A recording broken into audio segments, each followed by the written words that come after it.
Olá, hoje nós vamos falar sobre o trabalho dos profissionais da área de enfermagem em tempos de pandemia aqui em Cuiabá. Antes de iniciar a entrevista, gostaria de alertar que nós continuamos em home office, toda a equipe do RD News. O RDTV veio hoje especificamente para gravar essa entrevista e mais uma outra, marcamos no mesmo dia com uma diferença de horário para eles. A empresa foi aberta apenas para isso, para a nossa equipe que é bem enxutinha, com todos os cuidados, todas as medidas possíveis, para também contribuir com essa prevenção. Então hoje a nossa convidada é a Flaviana Pinheiro, que é diretora do Departamento de Gestão do Exercício Profissional do COREM, que é o Conselho Regional de Enfermagem de Mato Grosso.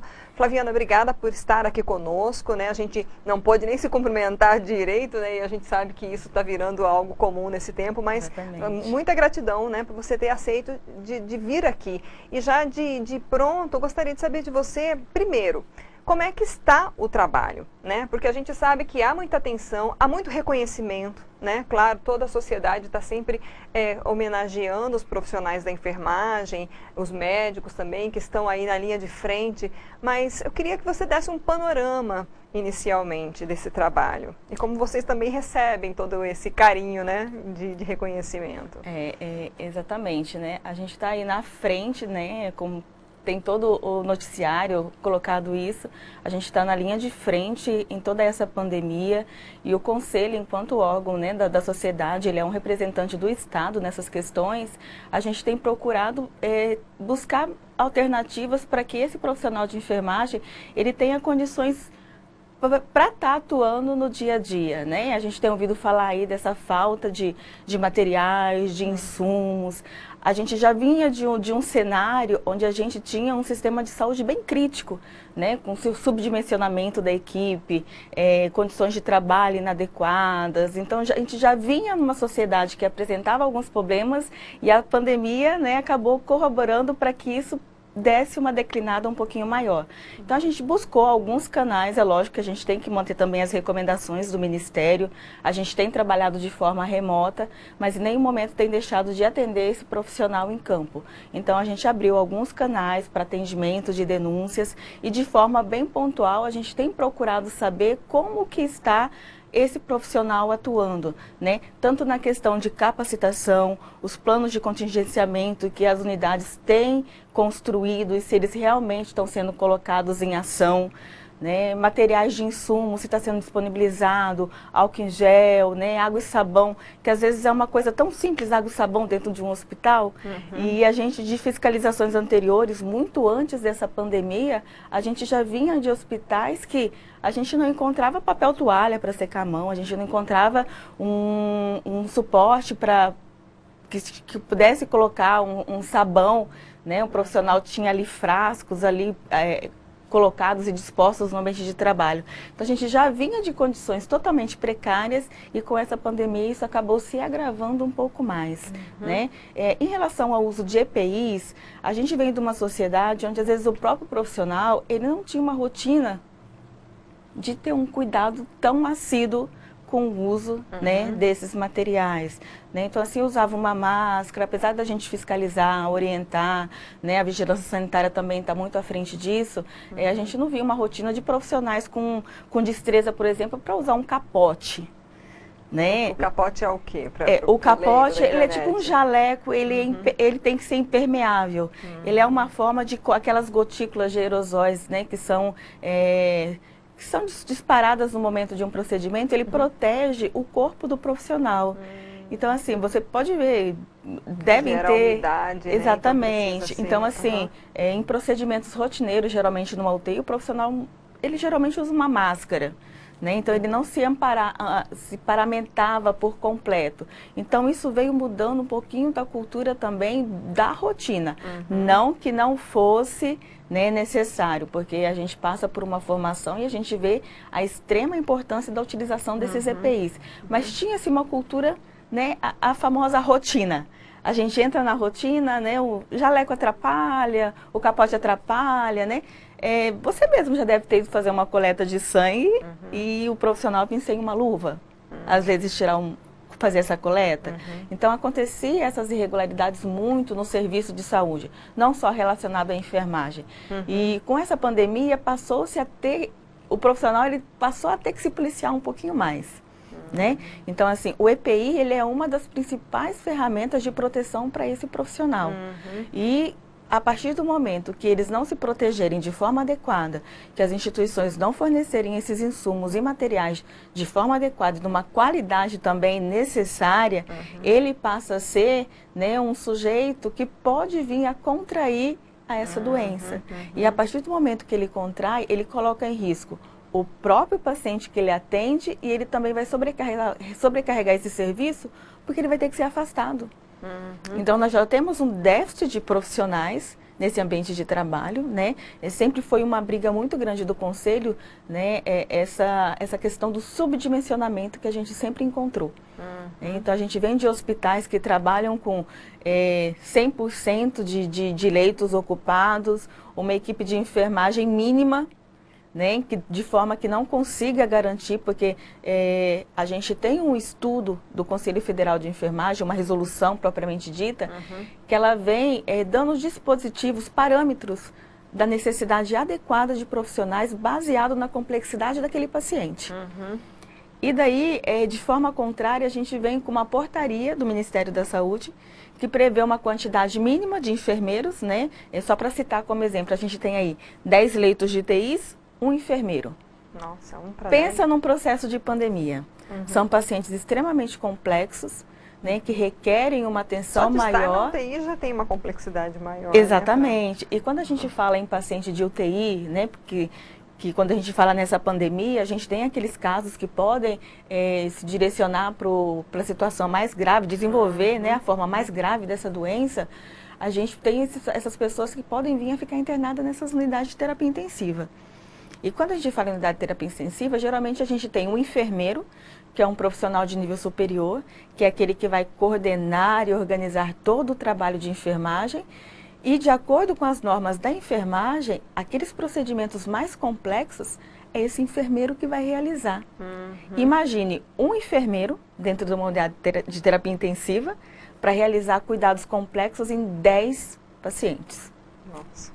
Isso numa situação normal, né? Porque não é porque hoje nós Se tiver um já com o diagnóstico do coronavírus, ele já vai ter que fazer um procedimento diferente, né? Porque ele não vai poder sair de um atendimento de um paciente com essa gripe, complexa, para ir direto para outro. Vai ter que haver uma infecção aí. Existe todo um processo de tratamento até que ele coopere, né, essa síndrome respiratória, que é o que é o mais agravante, né, do Covid-19. E assim, não deixou-se de internar pacientes, as pessoas não deixaram de ficar doentes por causa da pandemia. Né? A gente já tem aqueles pacientes rotineiros que têm infecções, pacientes em tratamentos oncológicos, para pacientes cardiopatas, que já estão dentro dessas unidades de terapia intensiva, né? Pacientes de acidentes, né? Que estão com traumatismo, que já estão internados nas unidades e ainda vem uma complicação de toda uma questão de paramentação e de cuidados específicos com essa nova pandemia que a gente vem enfrentando. Então, assim, o que a gente tem procurado buscar nos serviços é uma forma de orientar e conscientizar esses profissionais da importância dessa paramentação adequada, né? Assim como a necessidade de que o gestor disponha de insumos e equipamentos em quantidades e qualidades adequadas. Que eu queria saber, né? que assim, vocês fazem toda a fiscalização e essa conscientização do profissional da enfermagem, né, para utilizar os equipamentos de proteção individual. Mas assim, as unidades, a gente tem visto isso na mídia, né? Denúncias, gente fazendo cota, né? Condomínios fazendo cota para comprar equipamento para doar para hospitais, principalmente aqui teve já para o Hospital Júlio Miller, né? Santa Casa, se eu não me engano, teve algumas doações, mas assim, Vocês têm recebido essa informação? Está realmente faltando equipamento ou as unidades hospitalares não estão disponibilizando o suficiente? A gente teve 2 momentos, né? O momento ali mais ou menos na semana do dia 20, 23, quando iniciou a questão do isolamento, agora em março, né? Quando a gente teve aquele decreto do isolamento, do fechamento do comércio, foi um momento onde a gente recebeu o maior número de denúncias que foi nessa semana. Então, havia uma falta não só a nível de estado, mas a nível nacional, né, de disponibilização de materiais até para compra, até para quem quisesse comprar, né, houve essa falta no mercado, né, houve um desespero da sociedade em si e todos os estoques eles foram retirados, né, dos pontos de venda. E o mais prejudicado necessariamente era quem estava ali na ponta que precisava fornecer esse cuidado, né, de uma forma mais protegida e adequada para se proteger e para proteger a quem ele também estava prestando cuidado. A gente recebeu nessa semana aí uma média de quase 100 denúncias relacionadas. Né? Então a gente buscou, é lógico que a gente tem algumas subseções espalhadas no estado e temos a sede aqui em Cuiabá. E algumas regiões no interior a gente não consegue atender prontamente se deslocando. Então a gente buscou alguns mecanismos, né? A gente distribuiu formulários para tentar entender a situação de cada unidade. A gente utilizou muito de uma parceria com o enfermeiro responsável técnico, que é aquele enfermeiro que está ali à frente do serviço de enfermagem, para colher informações de onde eram realmente as situações críticas. Né? Então, a partir desses dados, a gente teve um panorama do estado, um panorama das principais situações que estavam tendo problemas e as maiorias foram confirmadas sim. Então, a gente realmente tinha uma falta, né, de disponibilização de insumos básicos como álcool gel, sabão e também de materiais EPIs como as máscaras, principalmente. Tanto a máscara, né, mais utilizada, a cirúrgica, que são no ambiente hospitalar para que todo mundo use, como aquelas a N95, que é para aqueles profissionais que estão no contato direto com aquelas pessoas que têm a confirmação, né, do Covid-19. E só que a gente tem observado que toda essa falta de disponibilização não era que a gestão não queria comprar, então houve, né, uma falta de onde retirar esses recursos que você deve ter acompanhado aí a nível nacional. A gente teve toda essa dificuldade. E com todo esse panorama, o próprio Conselho Federal de Enfermagem, ele buscou fazer uma compra para disponibilizar aos profissionais de enfermagem todos esses equipamentos. Mas, infelizmente, assim como em outros, né, outros órgãos, a China cancelou, né, a entrega, né, a disponibilização desses materiais e o Conselho continua buscando outras alternativas para tentar fazer essa compra. Mas é um pouquinho preocupante. Mas, de certa forma, nessas últimas semanas, a gente tem continuado essas fiscalizações até para verificar aonde regularizou, aonde não regularizou. E a gente verificou que houve uma melhoria acentuada, porque houve uma compra pelo Ministério da Saúde, né, houve uma compra também pelo Estado e esses produtos começaram a chegar nas unidades aqui em Cuiabá e também no Estado. Houve, aí a partir desse momento, diminuiu a reclamação de falta de EPIs e passou-se a uma reclamação da qualidade do material que foi disponibilizado. Né? Então, assim, alguns materiais, eles realmente não estão tendo aquela segurança para que o profissional use. A gente tem hospitais, por exemplo, que a gente recebeu denúncia, a máscara cirúrgica, né? Ela tem um tempo limitado de uso. E parece-me que estava sendo fornecida ao profissional para que ele usasse num período de 12 horas. Porque não ia conseguir, não teria um estoque suficiente para, se ele usasse conforme a orientação, né, aquelas horas determinadas e fizesse aquela troca adequada, ia faltar para que ele utilizasse em outro período. Então, assim, pelo cenário que a gente tem vivido, eu acho que ainda vai demorar um pouco a gente conseguir estabilizar todo esse estoque e essa disponibilização de máscara, né, principalmente para quem está nessa ponta, né, que são esses profissionais, fisioterapeutas, os médicos, todos os profissionais da área de saúde que estão aí à frente com esses pacientes. E é justamente para evitar que se acumule um grande número de pacientes, né, nesse sistema que já é precário, é que está todo mundo aí buscando essa alternativa do isolamento social, né, os prefeitos, governadores, as autoridades todas impondo essas normas, né, para a sociedade, justamente para que esse cenário que a gente está vendo aí não seja muito pior, né, especialmente porque já vinha, como você disse, de um histórico de uma série de problemas. Né? Para a gente encerrar, Flaviana, eu queria que você falasse um pouquinho sobre os profissionais que estão sendo contratados especificamente para esse período, né? Porque está havendo uma contratação, existe aí uma diferença de valores, vocês encaminharam até uma carta à Secretaria de Saúde. Como é que está essa questão aqui em Mato Grosso? A gente teve conhecimento, né, na semana passada, em meados da semana passada, na quarta-feira, sobre um edital seletivo do Estado. Né? E nesse edital, para nossa surpresa, a gente se deparou com valores, né, bem inferiores de pagamentos aos profissionais de enfermagem. R$300 ao enfermeiro e R$162 o pagamento do plantão para o técnico de enfermagem. Isso, né, já considerando, né, uma gratificação pelo risco que esse profissional vai estar nesse enfrentamento. Né? Então, de acordo com o edital, esses R$300, por exemplo, do enfermeiro já era o valor base de um plantão, R$100 e poucos, mais um adicional pelo risco que ele está se expondo ali a um paciente que acaba que ele tem um risco para a própria saúde dele em estar se expondo.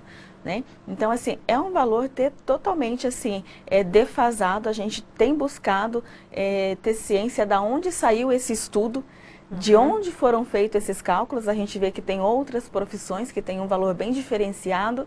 E o profissional de enfermagem, ele é 50% da força de trabalho dentro de um hospital.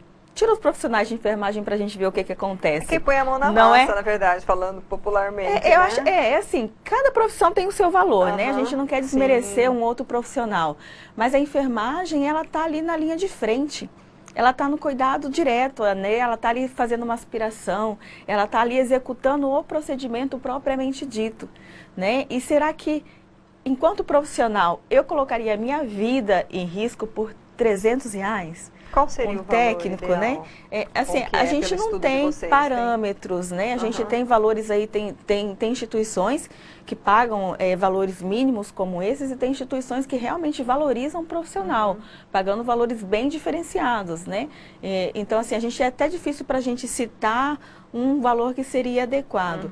Mas a gente observa que é um valor, assim, comparado a outras profissões que desvaloriza o profissional.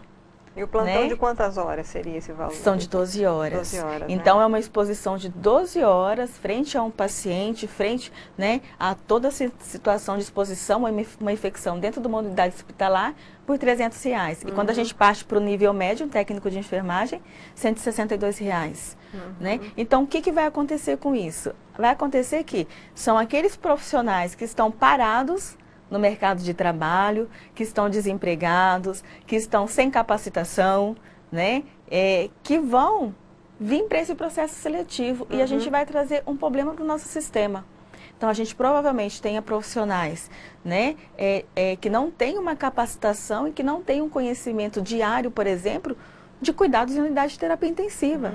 E pessoas despreparadas. Você diz profissional de enfermagem, que tem ensino superior. Eu estou fazendo uma continha aqui, não sou boa de matemática, gente, mas espero que esteja certo. R$300 dividido por 12 horas, daria o quê? Os R$25 a hora. Né? Tem muito profissional de outras áreas da saúde que se cobrarem R$100 ainda está barato, né? Então, assim, realmente preocupante, né? E quando a gente parte para o nível técnico, R$162, a gente tem aí, não desmerecendo, mas nós temos diaristas, passadeiras, babás, que ganham muito mais do que R$160 sem um risco de exposição à sua saúde. Né? Então, a gente queria deixar um pouquinho essa conscientização. O Conselho, ele mandou uma nota, né, à Secretaria de Estado, buscando uma revisão desses valores de forma a valorizar, né? E também dar um pouquinho a mais de incentivo para que esse profissional ele realmente né, tenha um incentivo para que ele se disponibilize ali para atuar e para ajudar nesse combate aí a essa pandemia do coronavírus. Então a gente tem buscado essas estratégias, tanto de que ele tenha um ambiente saudável para trabalhar em condições adequadas, como também para que ele tenha uma remuneração realmente valorosa nesse ambiente frente a toda essa situação que o Brasil vem enfrentando. Obrigada, Flaviana, por estar aqui, trazer para a gente essa realidade. A gente espera que tudo isso melhore e principalmente que tudo isso passe, né? Obrigada. Exatamente, eu que agradeço pelo canal e por a gente poder falar um pouquinho dessa atuação do Conselho e também só para a gente finalizar, deixar aberto que a gente tem os canais online para os profissionais que devem estar assistindo a gente, para manter todos os atendimentos e também tirar todas as dúvidas, né? Quem tiver interesse é só entrar no site do Conselho e lá estão todas as orientações. Tá joia, obrigada. Obrigada a você. Nós conversamos com a Flaviana Pinheiro, diretora do Departamento de Gestão do Exercício Profissional do COREM, o Conselho Regional de Enfermagem em Mato Grosso. Essa entrevista fica disponível no nosso canal do YouTube, também fica no site RD News, RD TV, no destaque ali do RD TV, você pode acessar, compartilhe com as pessoas que você conhece, que trabalham, que estão na área da saúde, especialmente né, os profissionais da enfermagem, os técnicos, para que eles também busquem né, esse reforço e esse apoio do Conselho nas suas atuações profissionais. Obrigada pela sua audiência, até a próxima.